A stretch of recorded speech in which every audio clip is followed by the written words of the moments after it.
Muito bem, irmãos, diz assim a palavra do Senhor no livro de Neemias, capítulo 1, versículo 1, começa assim a palavra.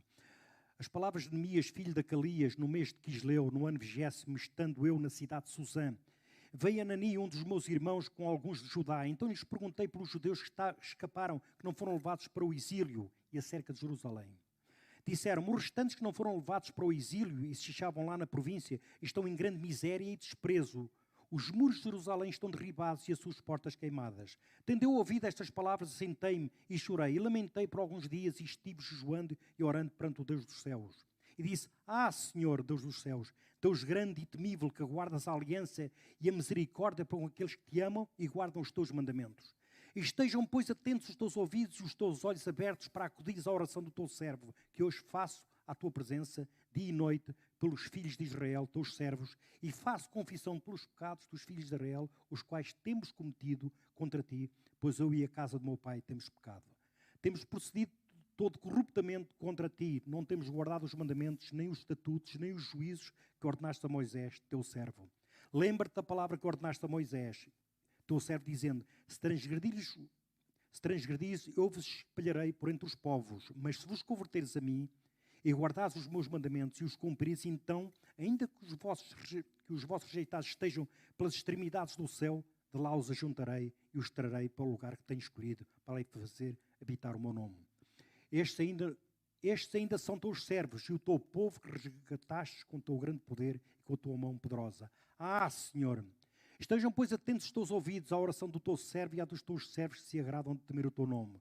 Concede que seja bem-sucedido hoje o teu servo e dá-lhe mercê perante este homem. Nesse tempo era eu copeiro do rei. Veja os teus olhos. Pai, no nome de Jesus, mais uma vez te agradeço, Senhor, Pai, por tudo, Pai Santo, pelo privilégio, pelo teu poder, Pai Santo. Pai, proclamar a tua palavra, Pai, estar a ler a tua palavra, Pai, muito obrigado por isso, é um privilégio estar neste púlpito, Pai. Eu te peço que eu morra e tu cresças, Pai Santo. Pai, que não seja eu a falar, mas sejas tu através de mim, Pai Santo. Pai, que eu possa pregar com ousadia, Pai, que todos nós possamos, Pai, ouvir e compreender, Pai Santo. E que sejamos edificados por esta palavra. É isso que eu te peço e te imploro nesta manhã. Eu te peço que abençoes, que abras os ouvidos, Pai Santo, de cada um de nós. É isso que eu te peço. Nesta manhã te peço que abençoes cada um dos presentes, Pai Santo. Pai, mais uma vez, que todos possamos sair daqui cheios, plenos e repletos, Pai Santo, da tua palavra. Em teu nome, Jesus, eu oro. Amém. Amém. Toda a igreja diz amém. Irmãos, um dos temas, de facto, que eu tenho andado, portanto, para ministrar ou pregar, portanto, ou partilhar convosco, é sobre intercessão. Aliás, disse-vos aqui há uns meses atrás que, quando da pandemia, Deus deu-me, portanto, uma orientação, passo a expressão, se quisermos, porque uma pergunta que eu lhe fiz, neste tempo de pandemia, o que é que nós podemos fazer, portanto, pelas pessoas, pela nação. Para mim está muito claro que a Igreja, e já o disse aqui e volto a repetir neste púlpito, que a Igreja de facto é uma mais-valia e todas as batalhas que uma sociedade possa estar a enfrentar são ganhas ou perdidas por nós. Aliás, eu diria o seguinte, eu tenho andado já, portanto, já há muito tempo que tenho andado a fazer um estudo sobre escatologia, de facto, finais dos tempos, já há um tempo, e provavelmente se calhar vou começar, portanto, a fazê-lo, estudo, eu diria, mais atento essas questões, até porque de facto é um tema, como devem calcular, que está muito em voga, está a ser que voltou, portanto, digamos, à boca das pessoas, dos líderes e da igreja em geral. Eu diria que até um pouco exagerado, as pessoas às vezes preocupam-se mais com os finais dos tempos e todos nós devemos de facto estar atentos, mas esquecem-se se calhar do essencial, de preparar-nos para a vinda do Senhor Jesus. Isso de facto é que é importante. De qualquer das formas, é um tema também muito interessante. Mas quando eu olho para os finais dos tempos, aquilo que me ressalta à vista, de facto, é o enfraquecimento da igreja. É uma igreja, portanto, grande, até grande, com muita gente, mas com apostasia. Aliás, já foi pregado aqui pelo pastor Pedro, portanto, brilhantemente, diga-se de passagem. E de facto, é um tempo de apostasia, é um tempo de enfraquecimento, é um tempo em que a igreja não faz a diferença. Quase diria, ainda até é pior do que na Idade Média, quando Deus teve que esconder a igreja lá nos mosteiros, porque de facto era um tempo de muita opressão, de muita ação demoníaca, passa a expressão. E esses tempos são isso, o enfraquecimento da igreja. É um tempo em que eu vejo que a igreja não tem poder, essas batalhas são perdidas. E Deus, diz a palavra do Senhor, que já foi aqui ministrado, como disse, se Deus não tirar a igreja nesse tempo de tribulação, que a igreja vai passar de facto, se Deus não tirar a igreja, de facto, nem os eleitos escapariam, de facto. Vejam bom. Mas, portanto, isso para realçar a ideia, primeiro que não estamos nos finais dos tempos. Não sei se está próximo, se está distante, mas, portanto, eu quase diria, pode esperar sentado. Não será nesta geração, digo eu. Portanto, digo eu. Isso é algo que está no meu coração. Portanto, a Igreja ainda tem muitas batalhas para ganhar, de facto, nesta nação. E a questão da pandemia, para mim, é um desafio para a Igreja. Portanto, nós posicionarmos, a Igreja é chamada a posicionar-se e a bater-se, de facto, em intercessão e agindo, dando exemplo, agindo. Eu disse na altura de finanças, portanto, já vimos, de facto, que a tua oferta, a tua e a minha oferta, tem um alcance também, alcança a sociedade, tem um alcance triplo, como disse na altura. Então, são vertentes, são coisas que nós temos, pregando o Evangelho, de facto. Isso é fundamental. Pessoas estão aí para o inferno, pessoas estão completamente desesperadas e devastadas. Nós temos uma palavra para essa gente. Nós temos, portanto, em nós um poder, que é o poder, portanto, da salvação, que é o Evangelho, para todo aquele que crê, primeiro do judeu e também do grego. Amém? Mas, irmãos, para isso, de facto, uma das estratégias, ou se quiserem, das ações que a Igreja tem é a intercessão. Diga intercessão. Irmãos, e quando comecei, portanto, a estudar sobre o assunto, a orar sobre o assunto, uma das coisas que eu vi por aí, portanto, se calhar, não perguntei ao pastor Pedro, mas há muito poucos estudos sérios sobre o assunto. De facto, há muita confusão sobre a questão da intercessão, e eu espero dar uma pequena chega hoje, e assim o Senhor me dê graça, portanto, para eu ministrar alguns princípios. Até porque sou chamado algumas vezes também, portanto, como intercessor, e já fui chamado muitas vezes naquela intercessão, portanto, digamos, poderosa. Lembro-me, de facto, que isto também já o testemunhei aqui, pelo menos 2 discípulos amados, um discípulo amado e o outro nem tanto. Mas foi alguém que foram 2 pessoas para as quais ninguém, entre comilhas, portanto, entre aspas, ninguém dava nada por elas, mas a realidade é esta, é que Deus levantou-me. O Espírito Santo colocou-me uma carga, portanto, por esses 2 amados, e de facto foram tempos de aprendizagem, foram tempos de eu experimentar o que é isso da intercessão, levar a carga do outro, a carga de outras pessoas, de facto. Vejam só que às vezes vinha a conduzir, naqueles tempos ainda tinha o meu Corsa branco, portanto o meu Corsa, e eu lembro-me que, ou não, já não tinha o Corsa, não interessa. Com Corsa ou sem Corsa é igual. A realidade é que eu vinha a conduzir e eu às vezes sentia uma carga mesmo a conduzir e, portanto, ia bater-me por essa pessoa. São coisas, são experiências extraordinárias e eu creio, de facto, todos nós somos chamados para edificar o corpo de Cristo. Isso é bíblico. Todos nós somos chamados para levar as cargas uns dos outros. E eu creio, de facto, tenho certeza que a intercessão, a oração de intercessão, é um dos meios que nós dispomos para levar a efeito. Amém? Mas antes disso, eu gostaria só de ser aqui 2 ou 3 considerações sobre o livro de Neemias. Penso que também já foi feito, mas é só para recordar. Também convidar-vos a ler um pouco do contexto destes livros, de tudo isto, portanto, da história, de facto, ao longo da Bíblia. É importante, é interessante, nós ficamos com outra dimensão. Teologia bíblica, como se chama, se amor não me trai. Mas repara, aqui, portanto, a questão, todo este assunto do retorno, que é o que se trata aqui, do povo judeu, tudo começou lá em 931 a.C., após a morte do rei Salomão. O reino foi dividido, 10 tribos do norte e 2 do sul. É evidente que no reino do norte houve não sei quantos reis, não anotei, mas foram muitos, foram alguns, de facto. E nenhum deles, portanto, andou com Deus. Nenhum deles.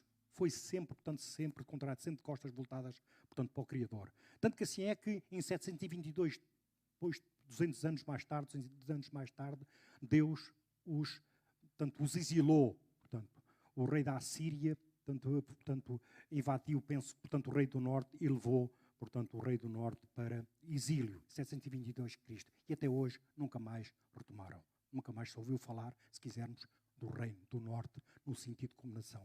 Foi em 722. 200 anos mais tarde, em 586 depois de Cristo, foi o vez de Judá. Portanto, o povo de Judá começou portanto, a desviar-se dos caminhos do Senhor. Então, Deus, mais uma vez, na altura era a Babilónia, o reino, portanto, da potência mundial, e foi sobre Nabucodonosor, esse nome estranho, de facto, levou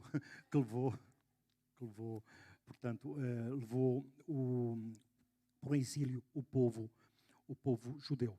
É evidente que havia uma profecia que duraria, o cativeiro duraria 70 anos, uma profecia de Jeremias, lá no livro de Jeremias, 70 anos. E após, de facto, esses 70 anos, então, já sobre a Babilônia tinha caído, já sobre outro reinado medo-persa, de facto, começou o retorno do povo, portanto, a Judá, o povo, o retorno. Houve 3 levas, uma sob a liderança de Zorobabel, para a reconstrução do templo, a segunda leva sob a liderança de Esdras, para ensinar a lei, e a terceira, este vamos tratar aqui, sob a liderança de Neemias, para reconstruir os muros. Portanto, isto é só um pouco para vos motivar a estudar e a ir atrás e, portanto, e saberem um pouco mais sobre este assunto. Pronto, dito isto, o Neemias é um livro pós-exílio e também uma questão de histórica, lá atrás, penso no Antigo Testamento, ou formava um só livro com o livro de Esdras. Esdras e Neemias eram um só livro. Bom, mas hoje temos o livro de Esdras e temos o livro de Neemias e vamos hoje meditar no primeiro capítulo. Irmãos, só para dizer que o livro de Neemias é um livro sobre liderança. Se tu queres aprender um pouco sobre liderança, então medita, lê, medita e lê comentários sobre este livro, de facto que é muito interessante. Mas para mim, de facto, é um livro sobre intercessão. E neste primeiro capítulo nós vamos aqui analisar ou ver algumas considerações sobre o Neemias como líder, como intercessor. De facto, é isso mesmo. O tema, penso que já lá está, e atrás, se não está, eles vão pôr atributos do intercessor, não sei se é isso lá está, características, eu não, depois mudei o nome, eu estava para dar as culpas ao Nuno, mas não, fui eu que lhe dei o tema mal. Mas se quiserem pôr atributos do intercessor, para mim fica melhor, e vamos ler do versículo 1 ao 11. Irmãos, antes de mais, vamos aqui primeiro aqui, a palavras de Neemias, filho de Calaquias, no mês de Quisleu, fixa este mês de Quisleu, no ano 20º, estando eu na cidade de Suzã. Veio Anani, um dos meus irmãos, com alguns de Judá. Então lhe perguntei pelos judeus. Bom, lhe perguntei, de facto. Quando se fala de intercessão, portanto, a intercessão começa sempre, portanto, por nós ouvirmos, ou se calhar muitas vezes por uma pergunta que nós fazemos. E eu estou-me a lembrar de uma reunião de liderança, do qual eu dirijo, em que geralmente estas perguntas faz-se. Olha, como é que tu estás? Como é que vocês estão? Como é que não estão? É evidente que nós temos habituados a fazer esta pergunta e ouvir esta pergunta. Como é que tu vais? Como é que te corre a vida, de facto? E a pessoa vai tudo bem ou não vai tudo bem? A questão fundamental é que se alguém disser, não, isto está tudo arruinado. Como aconteceu, de facto, na última reunião que eu tive. Houve alguém que disse, não, isto está tudo, estou a passar por momentos difíceis, estou numa tribulação muito grande, na família, na igreja, isto não está bem. Pronto, de facto. É evidente que quando a gente ouve uma coisa destas, é evidente que nós somos levados a intervir, pelo menos, portanto, a levar a carga dessa pessoa. É bíblico. Por essa razão, muitas vezes nós fazemos essa pergunta e não sabemos as consequências de nós ouvirmos, portanto, algo deste tipo. Porque o que acontece?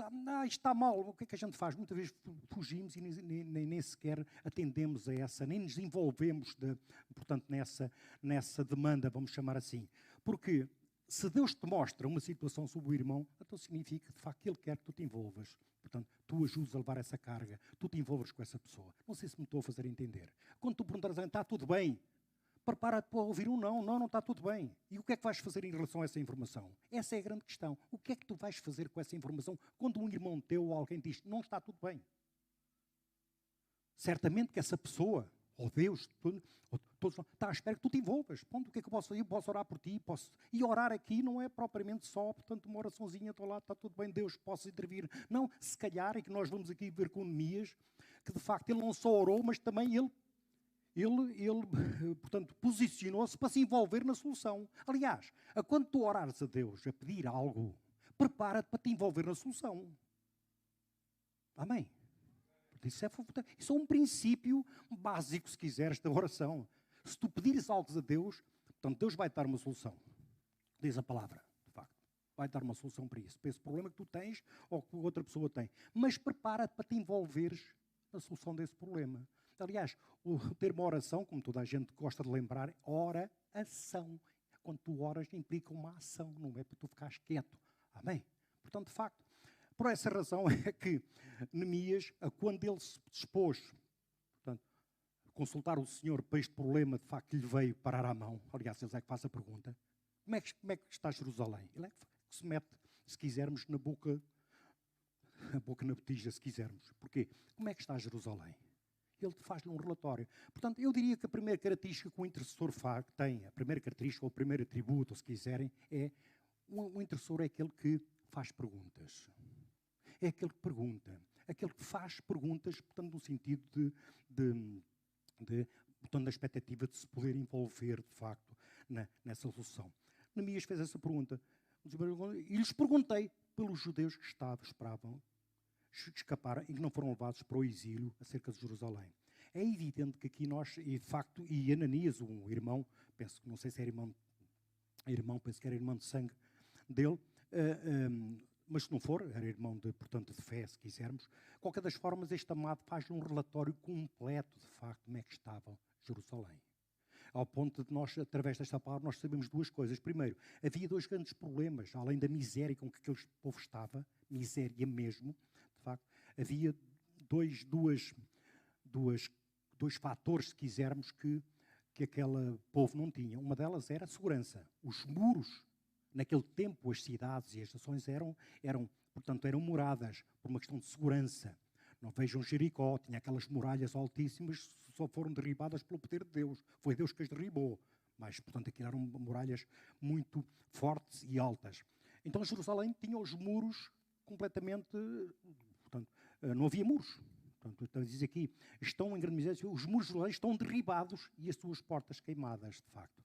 Vejam, portanto, não havia muros, estavam derribados, estavam em ruínas os muros, de facto. Então, não havia segurança. Era um reino sem segurança. Nós vemos até nos pontos que correm de hoje, às vezes falamos sobre isso, de facto, o aumento da insegurança, o aumento disto, o aumento daquilo, em algumas nações em que a insegurança, portanto, é muito grande, de facto. Assim estava Jerusalém. Ali não era insegurança, não havia segurança, simplesmente.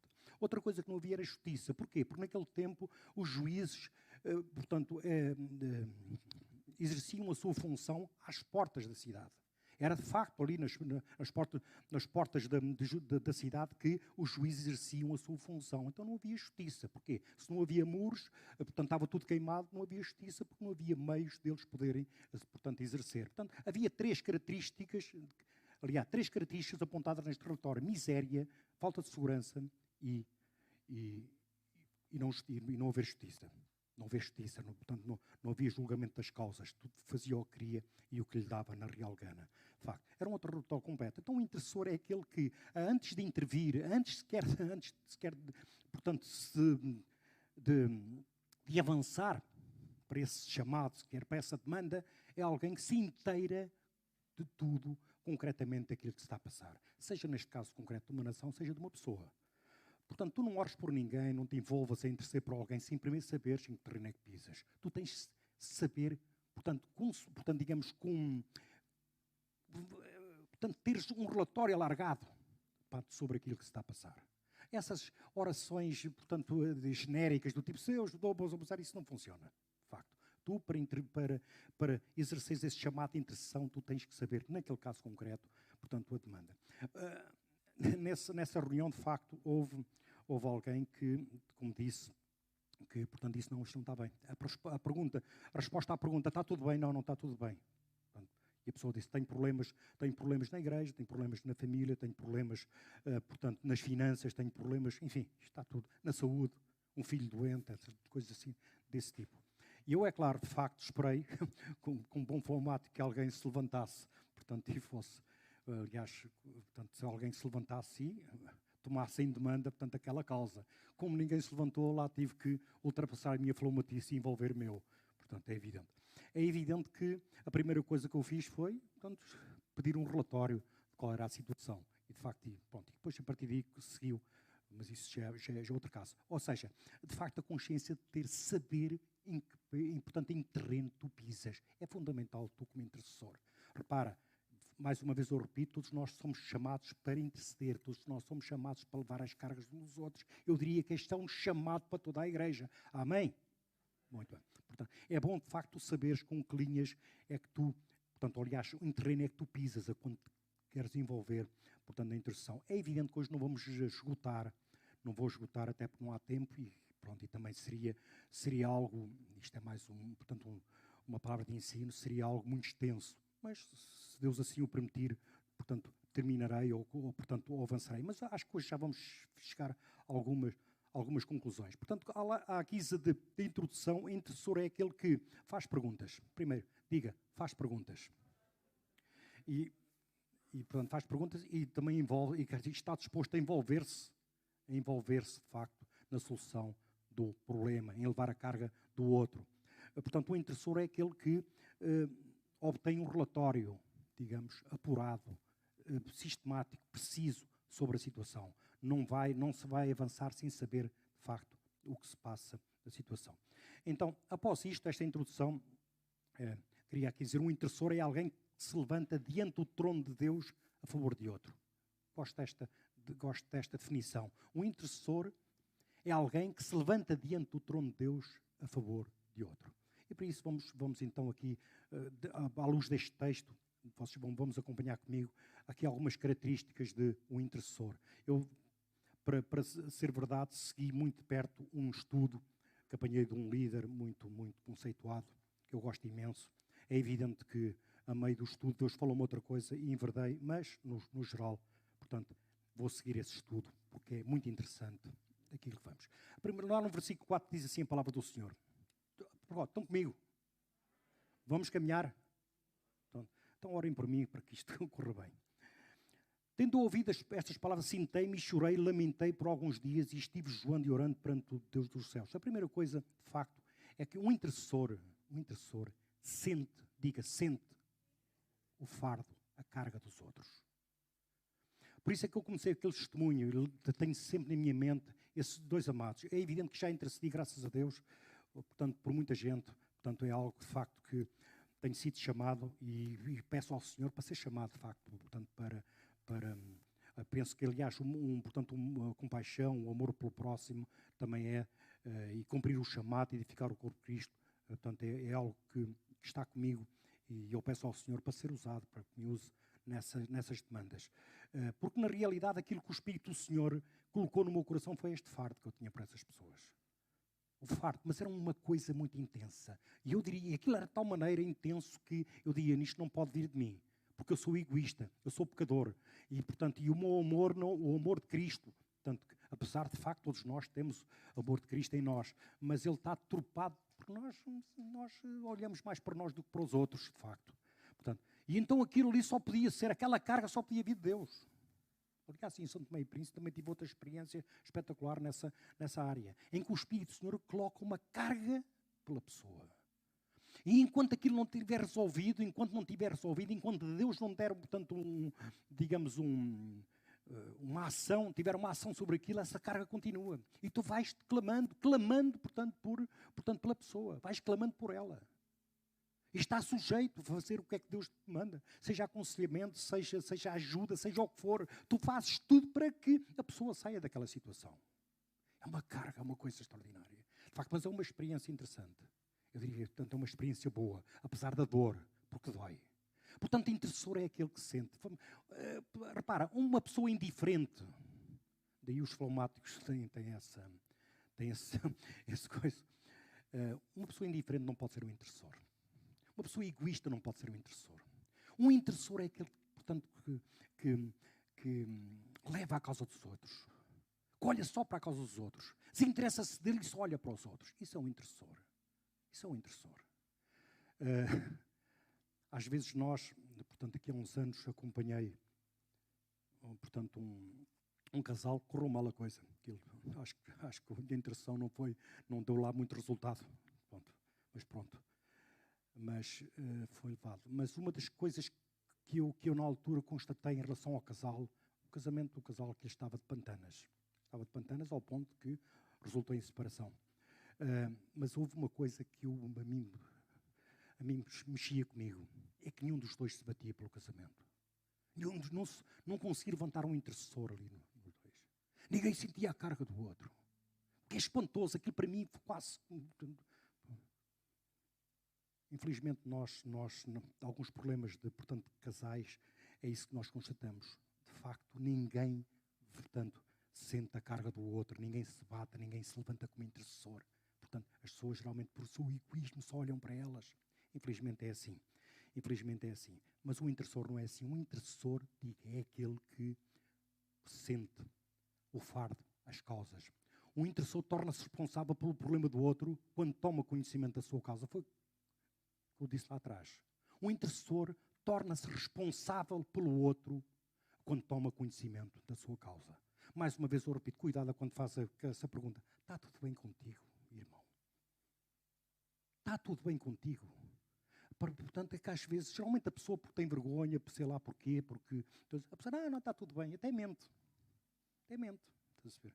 Portanto, ia para a emenda com o soneto, não é? Mente. Está tudo bem. E às vezes aquilo tem a vida completamente esfrangalhada, está completamente emocional, saúde, problemas de saúde, problemas com a família. Está tudo bem. É evidente que essa pessoa, se calhar, que fez a pergunta, aquela pergunta que eu diria de chacha, do tipo, sem profundidade nenhuma, está tudo bem. Também, se calhar, não estava disposta a envolver-se, de facto, no problema da pessoa. Hipócrita, portanto, redunda um bocado de hipocrisia. O intercessor torna-se responsável pelo problema do outro quando toma conhecimento da sua causa. Neste caso concreto, lá da tal reunião, ainda olhei para o lado a ver se alguém, se avançava, mas ninguém se avançou. E éramos muitos, de facto, ali. Éramos alguns. Portanto, em face disso, já que ninguém está lá, como disse, ultrapassei a minha flaumatice e lá fui eu, portanto, inteirar-me do que é que se passava e pronto. E segui em frente. Um intercessor sente a dor do outro. Isto é um facto. Isto eu falo por conhecimento de causa.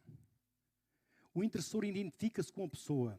E depois, mais uma vez, um egoísta não pode ser um intercessor. Muitas vezes, portanto, na maioria das vezes, o Espírito Santo levanta o intercessor colocando uma carga nessa pessoa. De facto, isso foi o que eu já disse, e portanto com experiência própria. É o Espírito Santo, muitas vezes que levanta o intercessor. Eu lembro-me que aqui há uns anos atrás, Deus levantou o intercessor por mim. Portanto, e eu sei que foi dos dias mais negros da minha vida. Portanto, mais negros da minha vida. Inclusive, depois houve alguém que virou-se para mim, assim, com ar, olha, fui levado, estive a orar por ti, assim, olha, glória a Deus, ainda não era pastor nessa altura. Disse, então o quê? Olha, portanto, tive uma visão em que te vi morto, portanto, ao pé do carro. Então aí comecei, portanto, a orar. E eu sei que nesse dia foram muitos a pressão demoníaca é demoníaca. De facto, eu creio que Deus levantou, portanto, essa pessoa para interceder, portanto, para se bater no mundo espiritual por mim. E, portanto, eu quase diria que safou-me, como é que costumo dizer, portanto, a minha velha carcaça, como costuma dizer, de facto. Mas é importante estares atento a essa demanda. O Espírito Santo, na maioria das vezes, levanta alguém. Pode-te levantar a ti, colocando, portanto, a carga daquela pessoa, ou dessa pessoa, ou de outra coisa qualquer, para que tu possas interceder e te levantar sobre essa pessoa. Mais uma vez, eu te lembro que todos nós, temos que levar as cargas uns aos outros. Amém? Versículo 5. E disse, Senhor Deus dos céus, Deus grande e temível, que guarda a aliança e a misericórdia para com aqueles que te amam e guardam os teus mandamentos. O intercessor aproxima-se de Deus com reverência. Repara, portanto, Deus é Deus, nós somos criaturas, essa é a realidade. Portanto, Deus é Deus, e é com reverência, com temor que nós devemos aproximar de Deus. Portanto, não é com indiferença, não é coisa. Neemias começa a sua intercessão adorando ao Senhor. Portanto, cá está. Onde é que, versículo 5. Deus dos céus, Deus grande e temível, que guarda a aliança e a misericórdia. Tu adoras ao Senhor dizendo ou afirmando quem Deus é. Portanto, isso é uma forma, é isso, a adoração é isso. É tu afirmares quem Deus é. Deus grande e temível. É uma boa prática. Quando tu inicias a tua oração, começa, portanto, por adorar o Senhor. E adorar não precisas de música, amém? Que eu saiba, Neemias não tinha ali alguém a tocar, seja o que for. Portanto, ele, por isso, simplesmente adorou o quê? Afirmando quem Deus é. Portanto, afirmando. Senhor Deus dos céus, Deus grande e temível. Nós entendemos aqui, de facto, da maneira como ele adora, que, portanto, Neemias conhecia a Deus. Portanto, o intercessor é alguém que conhece a Deus. Diga, o intercessor é alguém que conhece a Deus. E repara, tu conheces a Deus conhecendo a Cristo. E conheces Cristo pela palavra. A palavra é Cristo, Jesus é a palavra. Portanto, isso aqui mais, vou adiantando e vou repetindo ao longo disto, vou repetir se calhar mais uma ou duas vezes ainda neste sermão. Portanto, digamos, o cuidado que tu tens que ter, portanto, com a palavra. Uma das minhas lutas com as pessoas que eu discipulo, de facto, umas mais que outras nem tanto, é a questão da palavra. É motivá-los dia após dia a consumirem palavra. É, portanto, meditarem na palavra. Às vezes, nem aquele versículo que a pastora Sandra Almeida coloca lá na família, leem, de facto. Pá, mas começa por aí. Põe um amém e um glória a Deus. Mas começa por aí. Mas não fiques só por aí. Lê também, de facto, começa a meditar numa palavra. Eu, por exemplo, ando com alguns discípulos a fazer uma leitura, digamos, aprofundada do livro de Romanos. Ando há um mês nos 3 primeiros capítulos, não interessa quanto tempo é que lá andes. Neste momento eu quase já tenho os 3 primeiros capítulos de Romanos decorados, isto entre aspas. Porquê? Porque, de facto, é fundamental tu consumires palavra. E nós vamos ver, de facto, algumas características do intercessor, que é fundamental a palavra. E tu conheces a Deus pela palavra. A Bíblia é a revelação de Cristo. E tu conheces a Deus através de Cristo. Amém? Portanto, palavra é algo que tu tens que consumir diariamente. Tens de ser um consumidor de palavra. Vira aí para o teu irmão e diz assim, tu tens de ser um consumidor de palavra. Um grande consumidor. É fundamental. Portanto, irmão, se tu gostas de ler, portanto, há quem tenha aqueles planos de ler a Bíblia capa a capa num ano, seja o que for, tudo bem, tranquilo. Eu aconselho mais, não só a leitura, mas também a meditação profunda, portanto. A meditação. Porquê? Porque isso vai-te levar a praticar a palavra. E a palavra tem que ter um ler, meditar e aplicar. Diga, ler, meditar e aplicar. Então vais conhecendo cada vez mais a Deus. E os grandes problemas que se vão deparar, sejam teus, sejam dos outros, quanto mais tu conheces a Deus, menos esses problemas são importantes, ou têm essa dimensão que tu tens. Ou que tu olhas para eles. Ou seja, eu até escrevi qualquer coisa. O teu problema é inversamente proporcional, para os matemáticos, ao teu conhecimento de Deus. Eu vou repetir. O teu problema é inversamente proporcional ao teu conhecimento de Deus. Quanto mais tu conheces a Deus, mais o problema, portanto, é diminuto. Quanto menos tu conheces a Deus, mais o teu problema aumenta. Portanto, isso é que significa ser inversamente proporcional. Quanto mais conheces a Deus, menos importante se torna o problema. Às tantas que ele já nem é problema, sequer. Neemias era alguém que conhecia a Deus. Ele diz, e por isso é que ele adora. Só alguém que adora, portanto, só alguém que adora é alguém que conhece a Deus. Deus grande. Ai, Senhor, Deus dos céus, Deus grande e temível. É a maneira como ele começa a orar. Começa a subir. Tu adoras a Deus por quem Ele é. Um intercessor conhece a Deus. O intercessor sabe que Deus é onipotente, soberano. Portanto, também sabe disso. A onipotência. Ou seja, porque é importante tu teres essa noção? Primeiro, a soberania de Deus. Deus está acima de todas as coisas. Deus manda. Deus é o DDT, é o dono disto tudo. E quando isto é tudo, o invisível do invisível, Deus é Deus. É a soberania. Ele está no trono, Ele reina. Outra coisa que de facto Deus tem é essa onipotência. Não há poder maior do que o poder de Deus. Imagina um poder muito grande. Portanto, Deus ainda é maior que esse poder. Tu não consegues imaginar sequer o poder de Deus. E por isso é que se diz que Ele é onipotente. Por que é que isto é importante? É tu teres a consciência que Deus pode resolver qualquer coisa. Seja qual for o problema. Neste caso concreto, estamos aqui em pauta, era a reconstrução dos muros de Jerusalém. Eu adianto já que, de facto, a reconstrução dos muros de Jerusalém foram feitos num tempo recorde. E Neemias teve uma oposição feroz.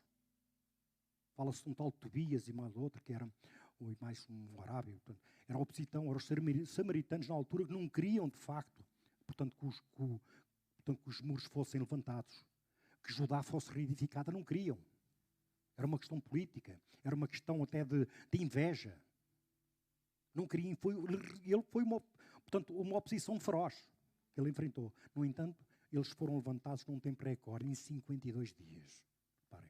Portanto, de facto, isso fica aqui como nota de rodapé, só para dizer, ou seja, mas obviamente que isso foi conseguido pelo poder de Deus. Deus interviu, usou pessoas, sim, Neemias, e uma série de, portanto, pessoas que se envolveram, de facto, nesta reconstrução, mas foi o poder de Deus, de facto, que levou esta obra, portanto, acima. Amém? Ponto 3, versículo 5. Mas não por acaso é 5, porque este é dentro do versículo 5, há outra característica, outra dele. Diz assim: e disse, Senhor Deus dos céus, Deus grande e temível, que guardes a aliança e a misericórdia para com aqueles que te amam e guardam os teus mandamentos. Portanto, guardas a tua aliança. O intercessor sabe que Deus é fiel à sua aliança. Portanto, ele é fiel. Reparem, porque é que isto é importante? Todos nós sabemos que aconteceram coisas quando nós nos convertemos. Muito de nós vamos dizendo aqui, uma delas é que tu foste tornado justificado. Lembra-se do caso de Abel. Portanto, quando a oferta dele foi aceita e ele foi justificado. Portanto, foi considerado justo ali. Quando tu nasceste de novo, pelo poder do Espírito Santo, de facto, tu foste colocado nessa posição justo. Foi-te imputada à justiça de Deus. É uma posição que nos acompanha até à glória. Não tem vida. É que a outra posição que foste colocado foi de santo. Diga, eu sou santo. E tu não deixas de ser santo, portanto, a meio do caminho. Tu és santo, o mesmo santo que eu fui lá atrás, é o mesmo santo que sou agora. Não confundas santo com santificação. Amém? Portanto, ser santo é uma posição. Foste separado do mundo e colocado ao serviço de Deus. E tudo isso não perdes com a caminhada. Mais uma vez, portanto, a santificação é outro aspecto. Outra coisa que aconteceu foi essa aliança, que eu sempre repito aqui. É uma aliança com Deus vigorada pelo sangue do Senhor Jesus. Em que tu, na Santa Ceia, através dos elementos do pão e do vinho, tu vais reafirmando essa aliança. Porque Deus nunca quebra a aliança que tem contigo. Isso aconteceu lá. Portanto, Deus tem uma aliança.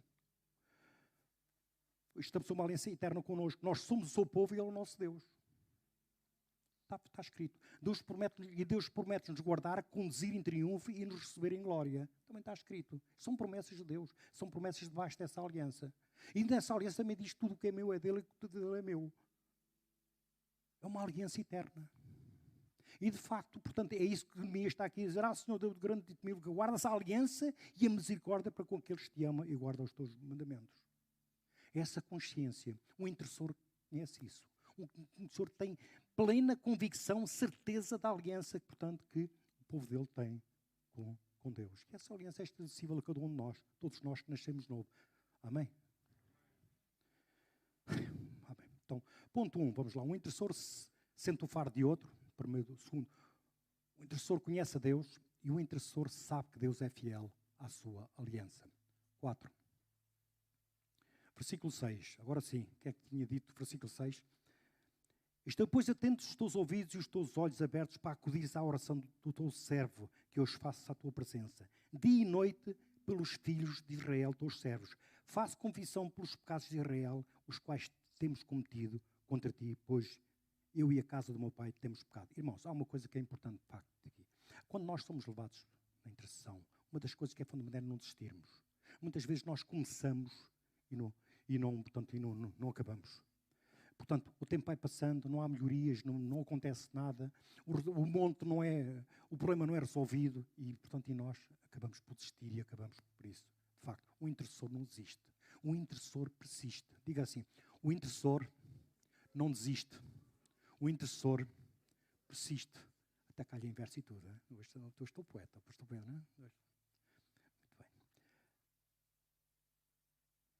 Neemias orou com persistência durante 4 meses. Cuidado que estamos aqui com 11 versículos, mas esta oração de Neemias demorou 4 meses. É quando diz aqui, no mês de Quisleu, e depois no versículo 2, no mês de Nisan. Entre Quisleu e Nisan, lá no calendário juráico, vão 4 meses. 4 meses esta alma teve ali, portanto, a consultar, sempre, constantemente. Eu diria dia e noite. A orar pela causa. Ele teve a orar 4 meses e não desistiu. Continuou sempre até ter uma orientação de Deus. E eu creio, de facto, tudo o que se passa a partir do capítulo 2, em que ele segue uma série de passos, pede autorização ao rei para cartas ao rei, portanto, para apresentar, a madeira para a reconstrução dos templos, toda a estratégia, de facto, que ele, portanto, engendrou, foi uma orientação que Deus lhe deu. É evidente que tu, como intercessor, portanto, quando estás a bater pela causa de alguém e estás obviamente disponível, deves fazê-lo para te envolveres na demanda, amém? Mas tem que ser debaixo da orientação de Deus. Tu em oração vais não só estar a bater pela pessoa, mas Deus vai te orientar. Olha, a tua parte no processo é esta. Então eu diria, de facto, são coisas fundamentais que tu tens de entender. Primeira questão, quando faz a tal pergunta, está tudo bem, e a pessoa diz que não está bem, então significa que tu foste chamado para intervir. Ponto 1. A seguir tens que obter um relatório preciso daquilo que se passa. Não podes ir às cegas. E às vezes tens que fazer entrevistas com a pessoa. O que é que se passa contigo? Como é que foi? Como é que não foi? O que é que aconteceu? Portanto, se basta hora tens que pedir um dom, portanto, fundamental neste tipo de coisa, que é o dom de palavra de conhecimento. Lá, portanto, em 1 Coríntios 12, palavra de conhecimento, palavra de sabedoria. O que é palavra? O que é de facto isso palavra de conhecimento? É Deus, digamos, dar-te acesso ao relatório da situação. Tu sabes, portanto, em que água é que estás a navegar. Portanto, isso, palavra de conhecimento, é um dom que, de facto, que está muito entre nós. Aliás, deixem-me dizer-vos uma coisa. Aqui há uns tempos eu andava muito angustiado porque não havia manifestações de poder aqui na IPAG. E eu andava assim um bocado angustiado e até comentava até vezes com a liderança isso. Mas depois às tantas, o Espírito do Senhor portanto, deu-me assim daquelas coisas. Primeiro deixou-me avançar e depois deu-me um recado. Não, há manifestações. De facto, nós somos uma igreja que discipulamos, nós somos uma igreja que interessa. Porque um discipulador é aquele que está sempre disposto, está sempre pronto para interceder pelo seu discípulo. Amém? Portanto, e um dos dons portanto, que é uma manifestação de poder é precisamente essa palavra de conhecimento e palavra de sabedoria. Foi aquilo, portanto, que Neemias também obteve do Senhor. Foi não só um conhecimento do que se passava, foi-lhe mostrado logo no início, o tal relatório que vos falei, e depois toda uma estratégia para que ele se envolvesse no problema.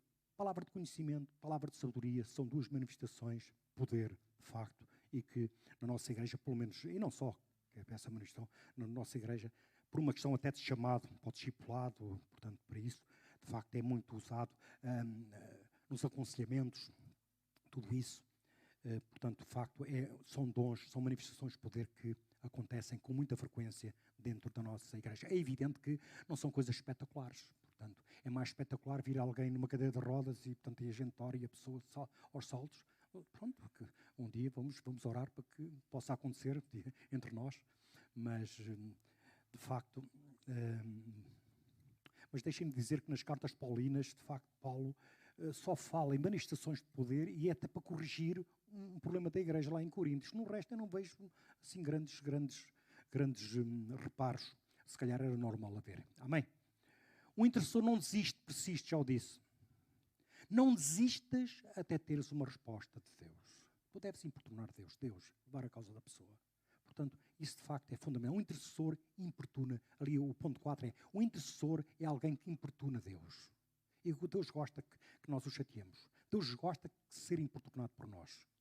Portanto, às vezes Deus até dá uma exceção, digo, não, isto atenção, não é às vezes Deus até espera um bocadinho para nos forjar, de facto, nessa insistência, nessa persistência. Deus gosta que nós, portanto, busquemos. Versículo 6 e 7. Estão por aí? Ainda estão aí? Estejam, pois, atentos os teus ouvidos e os teus olhos abertos para acudir à oração do teu servo, que hoje faço à tua presença dia e noite pelos filhos de Israel, teus servos, e faço competição pelos pecados dos filhos de Israel, os quais temos cometido contra ti, pois eu e a casa do meu pai temos pecado. Eu coloquei aqui no ponto 5, o intercessor é alguém que busca a santificação. Reparem uma coisa, aqui já estou a fugir um pouco, portanto, ao estudo que vos falei, mas achei interessante isso. Porquê? Porque a palavra de Deus diz que nós temos que buscar a paz e a santificação. Hebreus 11, 6, se amor não me trai, se não for aí perto. Não, Hebreus 12, 14. Portanto, essa é outra. Buscar a paz e a santificação, sem a qual ninguém verá Deus. Reparem, nós fomos santos, mas o Espírito Santo está em nós para nos santificar. A santificação, que é cada vez nós sermos mais semelhantes a Cristo. Há um processo que se inicia na conversão e termina quando nós estivermos face a face com Cristo. Já foi dito aqui, é fundamental o que tenho de dizer. E isso tem que ser uma busca, apesar da santificação ser uma obra exclusiva do Espírito Santo, tu não te podes santificar a ti mesmo, tem que ser o Espírito Santo a conduzir esse processo, sem o qual tu não és santificado, mas tu tens de buscar a santificação. Tu tens de buscar. E uma componente fundamental na busca da santificação é a confissão de pecados. Repara, todos nós vamos cometendo erros. Vamos dizer, para não dizer outras coisas. Então, de facto, a palavra diz lá em 1 João 9 que confessai os vossos pecados, que Ele é fiel e justo para vos perdoar e vos purificar de todo o pecado. Repara, o pecado cria contaminação em cada um de nós. E essa contaminação é removida pelo poder do Espírito. Por essa razão é que às vezes, após a confissão, tem que haver, num contexto, de facto, de intercessão, a maioria das vezes é porque houve coisas que foram, portanto, mal conduzidas pela parte da pessoa, pela parte daquilo. Neste caso concreto, de facto, a nação pecou. E havia que fazer confissão. E neste caso, Jeremias fez confissão não só pelos pecados dele, porque ele diz, eu e a minha casa pecamos, mas também fez confissão pelos pecados do povo. Identificou-se, portanto, com o povo. Mas é fundamental buscar a santificação. Eu creio que durante estes 4 meses, além de facto estar importunado a Deus, diz a palavra de Deus que ele jejuou e orou. Mas de facto, não tenho a certeza que Jeremias também buscava essa santificação. Está pronto. Nós, para nós, digamos, para nos movermos em grandes coisas que Deus tem para nós, o ponto de partida é a santificação. Reparem, a questão de nós sermos prósperos em todas as áreas da nossa vida, de facto, isso é uma promessa bíblica. Promessa. O grande problema muitas vezes é que nós temos que fazer isso, temos que nos mover nessa prosperidade, mas temos que ter por base a santificação. Temos que buscar a santificação. Muitas vezes nós queremos, de facto, os resultados e não buscamos essa base. Se não buscares a santificação, tu não podes ver a Deus. A tua oração não é respondida. Por isso é fundamental tu entenderes isso. E o intercessor, esse mais do que ninguém. Aliás, todos nós é mais do que ninguém, mas o intercessor tem que o fazer. Porque senão a oração não é ouvida. Deus não lhe responde. E ele está, portanto, a querer ajudar outra pessoa e aquilo frustra a pessoa, frustra-se a ele, não é uma frustração. Santificação é fundamental, de facto. Tu, para seres usado por Deus em grandes coisas, tens de ter por base santificação. Aliás, se tu lês o livro de Josué, começa mesmo por aí. E já agora deixa-me dizer-te o seguinte, mais uma vez, a segunda vez, a questão da palavra. Porque, de facto, a base da santificação é a palavra. É a palavra. Santifica-os na verdade, a tua palavra é a verdade, diz lá na oração sacerdotal. Por essa razão que é fundamental, meu irmão, minha irmã, portanto, é fundamental tu teres uma atitude digamos, de consumir palavra de uma maneira abundante, vamos chamar assim.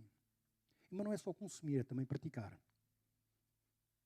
É ler, meditar e aplicar. Vamos ler todos? Ler, meditar e aplicar. Se falhar alguma destas componentes, principalmente a última, esquece, isso não funciona.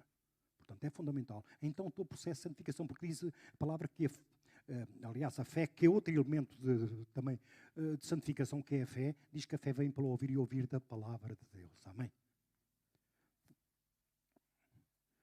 Mas o intercessor, mas de qualquer das formas, outro aspecto importante, de facto, que aqui interessa, o intercessor conhece as causas da derrota. Neste caso concreto, o povo judeu tinha sido derrotado por quê? Por causa do pecado. Portanto, Neemias identificou porque é que o povo está assim, porque é que o povo foi exilado, porque pecou. E ele diz aqui, mas reparem, ele não pecou genericamente, ele diz qual foram os pecados. Diz aqui no 7, temos procedido de todo corruptamente contra ti. Não temos guardado os mandamentos, nem os estatutos, nem os juízos que ordenaste a Moisés teu servo. Neemias ilustra, ele diz com todas as palavras quais foram os pecados cometidos. Ele não faz, olha Deus, nós pecamos contra ti e nós confessamos. Confessas o quê? Isto está aqui. Portanto, quando tu confessares pecados, sejam de Deus, seja de outro, portanto, tu tens de ser pecados é que serão cometidos. Daí, de facto, o tal relatório que te falei, a tal palavra de conhecimento, tu te inteirás da situação. Toma atenção, muitas vezes, que pessoas, sabendo disto, não querem que a sua vida seja conhecida por ninguém, às vezes nem pelo discipulador. Mas, meu irmão, então, de facto, fica difícil, não é? Só aqui uma nota de rodapé. Porque eu tenho tido casos em que Deus mostra-me coisas, portanto, pelo menos aí, portanto, e noutros meios, entenda-se, mostra-me coisas, porque aqui é fácil. Se Deus me mostra qualquer coisa, eu vou ter com o discipulador da pessoa, olha, toma atenção a este aspecto. Pronto, por isso é que o discipulado, nós somos uma igreja que discipulamos. Toda a gente tem discipulador aqui, amém? Faz assim. Quem não tiver, venha no fim ter comigo rapidamente, porque é fundamental. É fundamental. Porque, e outra coisa que eu te recomendo é Aqui ninguém falha aos discipulados, pô, não? E já houve menos mãos, de facto. Portanto, é fundamental, de facto. E se o teu discipulador é ele que de vez em quando não aperta com ele. Olha, eu quero ser discipulado. Eu quero ser acompanhado. É fundamental tu exigir. Não é o discipulador que tem que andar atrás de ti. É melhor de seres tu andar atrás do discipulador. Eu quero ser acompanhado. E a quando de facto tu estivesse a passar problemas, se é desta demanda, olha, eu estou a precisar do intercessor. Tu és o meu discipulador, então sobra para ti. Faz o relatório. Não tens problemas. Eu uma vez tive, de um dos discípulos que eu tive, que já não está connosco lá atrás, testemunho sempre que foi uma experiência de discipulado muito interessante. Tive com esse amado. Um dia, esse meu discípulo, um homem de Deus, tinha uma célula extraordinária, conquistas nessa área. E um dia, de facto, portanto, numa das áreas portanto, que ele não tinha tratado, caiu nessa área. Mas aquilo caiu, foi uma queda, foi um estardalhaço que aquilo foi complicado. Ao ponto, e ele só me atendeu o telemóvel porque, além de eu ser o discipulador dele, era amigo dele. Éramos amigos. Surgiu-lhe uma amizade extra do discipulado. Então era discipulador e amigo, grande amigo dele. E ele atende-me o telefone não por eu ser o discipulador, mas porque era amigo dele. Portanto, e ele, então, o que é que se passa? Está. Ele diz-me, está mal, então, olha, fica aí quietinho, não saias de casa que eu vou ter contigo. Pena que Ripano lá foi, soube lá ao terceiro andar, portanto, fecha a porta, sentou-se à minha frente, ele no sofá, eu na cadeirinha, conta lá o que foi. Ele disse, e eu perguntei-lhe, então, não oraste só, Senhor? Não consigo orar. Quando vou para abrir a boca, dizia ele, para clamar, é como se alguém me apertasse a garganta. Ou foi? E eu creio de facto, ainda hoje sei que isso é espiritual. Disse assim, está bem, estou tranquilo. Então vamos ajoelhar. Ajoelhámos os dois e eu orei por ele. Confessei os pecados por ele, confessei aquilo tudo. E a partir dali disse, homem, portanto, houve ali uma libertação nesse discípulo. Portanto, o intercessor é fundamental. Um discipulador, neste caso, um intercessor, é fundamental nestas situações. Mas isso só conseguiu porque ele abriu o jogo. Ele expôs a situação ao discipulador dele. Portanto, obviamente que o discipulador tem que ser alguém de confiança. Amém? Mas isso passa a expressão. O intercessor busca a santificação. Estamos no ponto 5, não é? Por último, versículos 8 e 10. Lembra-te da palavra que ordenaste a Moisés, teu servo, dizendo, se transgredires, eu vos espalharei por entre os povos. Está lá em Levítico 26, 33. Mas se vos converteres a mim e guardares os meus mandamentos e os cumprires, então, ainda que os vossos rejeitados estejam pelas extremidades, eu de lá os ajuntarei e os trarei para o lugar onde tenho escolhido para ali fazeres habitar o meu nome. Lá em Deuteronômio também está isto escrito. Ou seja, o que é que aconteceu aqui? Na oração, Neemias, que era um homem de facto que meditava, que lia, que meditava e que aplicava a palavra, o que é que ele fez na oração dele? Ele foi buscar a palavra, as promessas que Deus tinha para aquele povo. Por isso é que o intercessor tem que conhecer a palavra. Eu pus aqui, o intercessor firma-se na palavra de Deus. O intercessor está firmado na palavra de Deus. Neemias citou a palavra. Lembrou a Deus das promessas deles. Não é que Deus se tenha esquecido, mas Deus gosta que a gente o lembre. Deus gosta que a gente lembre das promessas. Deus é assim, o nosso Deus é assim, o nosso Pai é assim. Então Neemias o que fez foi isso. Lembrou, deu a Deus. Lembra, não te esqueças de Deus. Está atento àquilo que tu disseste lá atrás. Há uma promessa sobre nós. Tu tens uma aliança connosco. Tu prometeste que se nós nos convertêssemos, e eu já fiz confissão de pecados, já confessei os meus pecados do povo, já confessei o pecado de toda a gente, já está tudo confessado e deixado. Está na altura de Deus, portanto, reivindicar, nós nos convertemos a ti. Tu dizes, se nós nos convertemos, tu nos juntas, estejamos nós onde estivermos. Não é preciso as pessoas estarem sujeitas, tu próprios juntas. Por essa razão é que Israel nunca foi juntado. Israel, as 10 tribos do norte. Porquê? Porque eles nunca se arrependeram. Eles nunca confessaram. Nunca houve arrependimento. Nunca houve conversão a Deus. Por isso é que até hoje, de facto, eles nunca foram, portanto, juntos. É fundamental entender que o intercessor muitas vezes tem que lidar com isso. É outro aspecto da intercessão. Repara, tu que és intercessor, lembra-te que às vezes vais ter que ter embates, ali uns frente a frente com o inimigo. Neemias, vocês continuarem tanto a ler o livro de Neemias, vão ver que ele enfrentou, inclusive, portanto, eles estavam a edificar e estavam armados, armou o povo, portanto, para enfrentar. Ele próprio teve embates e ameaças e tudo com o inimigo. Teve que enfrentar o inimigo. E nós sabemos que nos tempos de hoje, de facto, nós também temos que enfrentar, porque por vezes, no caso daquele exemplo que eu te dei, daquele teu meu discípulo, houve um bocado de grosso. E, portanto, eu creio que aquilo era espiritual. Era o inimigo que diz, tu não oras, tu não abres a boca sequer. Portanto, alguém teve que enfrentar por ele. Alguém o teve que fazer. Portanto, tu como intercessor, tu como discipulador, agora, tu muitas vezes vais ter que ter ali uma na mano com ele. Para isso tens de ter o quê? A armadura bem vestida. Amém? O capacete, a couraça, o cinto da verdade, as sandálias da pregação, o escudo da fé e a espada do Espírito, que é a palavra de Deus. Portanto, eu afirmo aqui dois aspectos muito importantes que têm que estar bem. Toda a armadura tem que estar ali, como deve ser. O cinto da verdade, se não estiver, então a armadura vai toda embora.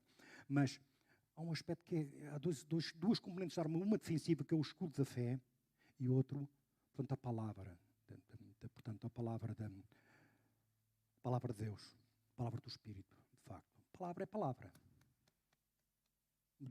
Ler, meditar e aplicar. Ler, meditar e aplicar. Tu tens de ser um consumidor de palavra. Senão o que acontece nesses embates, tu às tantas vais ousadamente, não, isso eu vou lidar com ele, isso deixa comigo que eu trato. Mas em vez de ir lá com uma espada, com uma coisa, vais lá com um canivete. E pá, isso não dá nada, meu irmão. Não dá nada, meu irmão. Tu tens que ir com uma espada.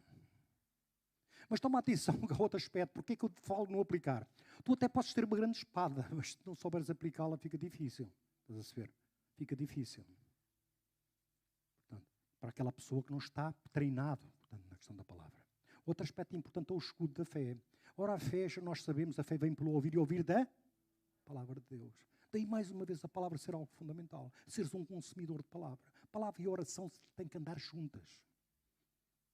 Palavra e oração têm que andar juntas. E nós vemos aqui, para o intercessor, de facto, portanto, a palavra é fundamental. Tem que ser um consumidor. E se tu não és um consumidor de palavra, se tu sabes que não tens uma espada, se tens um canivete, às vezes nem canivete tens, de facto, por aí, fica quieto. Não faças a pergunta. Está tudo bem, não faças a pergunta. Se não, às tantas, sobra para ti. E, de facto, nesse embate que vai acontecer, na maioria dos casos vai acontecer, esses embates vão acontecer. E se tu não estiveres bem preparado, se não tiveres a armadura bem, se não estiveres bem firme, vai sobrar para ti, meu irmão. Vai sobrar. Não se enfrenta um inimigo poderoso, está nesse aspecto, com um canivete, ou com uma, sei lá. Tem que ser com uma espada. Uma espada e que estejas prático a manejar a palavra, a manejar essa espada. E o escudo da fé, de facto, que é fundamental, portanto, para tu resistires, portanto, ao inimigo. Amém? Muito bem. Temos que estar revestidos com a armadura de Deus. A componente do ataque é a palavra. Outra componente importante é o escudo da fé, que também depende da palavra. Eu diria, de facto, eu vou só repetir, portanto, aqui os seis. Havia mais, portanto, mas acho que este é importante. Então, o intercessor é aquele que sente o fardo do outro. O intercessor conhece a Deus. Então, deixou de responder, irmãos, às vezes... 3. O intercessor sabe que Deus é fiel à sua aliança. O intercessor é aquele que insiste, persiste, importuna Deus, busca a santificação e firma-se na palavra de Deus. Amém? Só para concluir, irmãos, todos nós somos chamados para interceder, se quisermos. Deus busca intercessores. Aquela questão que eu vos disse no início, somos levados para levar a carga uns dos outros, e a intercessão, de facto, é um meio poderoso para o fazer.